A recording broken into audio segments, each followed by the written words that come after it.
Alors, on va se pencher sur une analyse d'une réforme majeure du système de retraite. Une réforme qui est peut-être passée complètement sous les radars pour beaucoup de gens, elle touche à quelque chose de très concret, la possibilité de cumuler un emploi et sa pension. Et comme on va le voir, les changements pourraient bien être assez conséquents. L'analyse qu'on étudie ici met le doigt sur un calendrier qui a de quoi surprendre. Imaginez un peu, pendant que tout le monde a la tête aux préparatifs de Noël, un texte de loi crucial est adopté le 16 décembre. Et puis, début janvier, au retour des vacances, silence radio.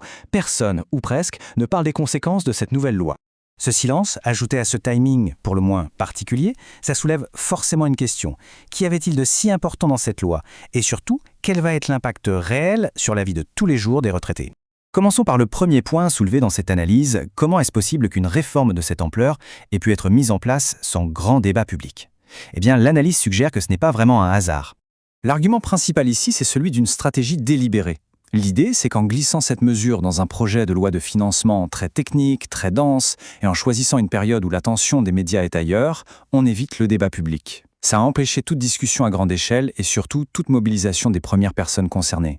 Bon, mais alors, entrons dans le vif du sujet. Concrètement, qu'est-ce qui change?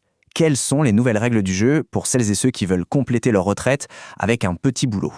À partir de 2027, la donne change du tout au tout. Avant, on pouvait cumuler son salaire et sa pension, avec certaines conditions bien sûr, mais maintenant, pour les personnes qui prendront leur retraite avant 67 ans, continuer à travailler en touchant sa pension, ça va devenir beaucoup plus compliqué financièrement.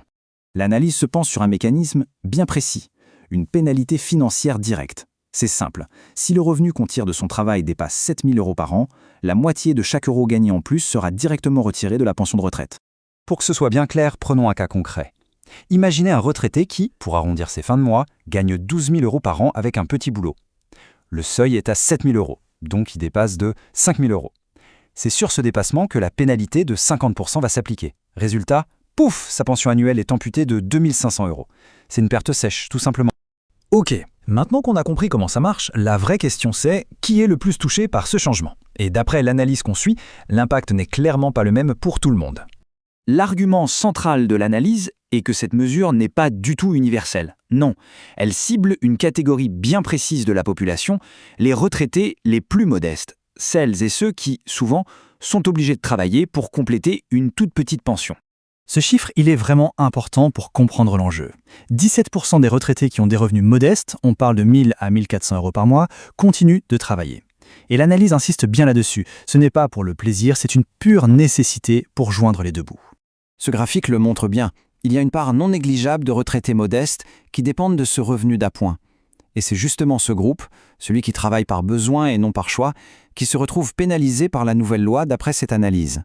Face à tous ces éléments, la source qu'on étudie pose une question de fond. Est-ce que le timing et la discrétion de cette réforme, c'est juste une maladresse, ou est-ce qu'il y a derrière une véritable stratégie politique? La critique ne vise pas seulement la loi elle-même, non.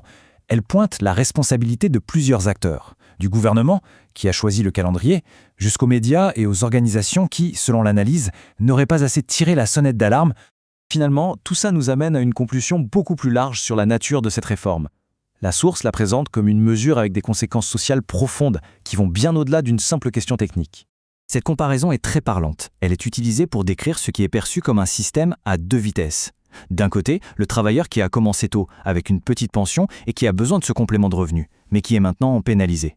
Et de l'autre, le cadre qui part plus tard avec une pension plus confortable et qui, lui, n'est pas du tout touché par ces restrictions. La conclusion de la source est donc sans appel. Il ne s'agirait pas d'une mesure d'économie pour sauver le système, mais plutôt d'un transfert de charges. Une réforme qui, en somme, protégerait les pensions les plus élevées tout en pénalisant les retraités qui ont le plus besoin de travailler. Cette analyse nous laisse donc avec une question de fond. Cette réforme était-elle une mesure économique indispensable, même si elle est dure, ou est-ce qu'elle représente une injustice silencieuse? La question en tout cas est posée et mérite un vrai débat.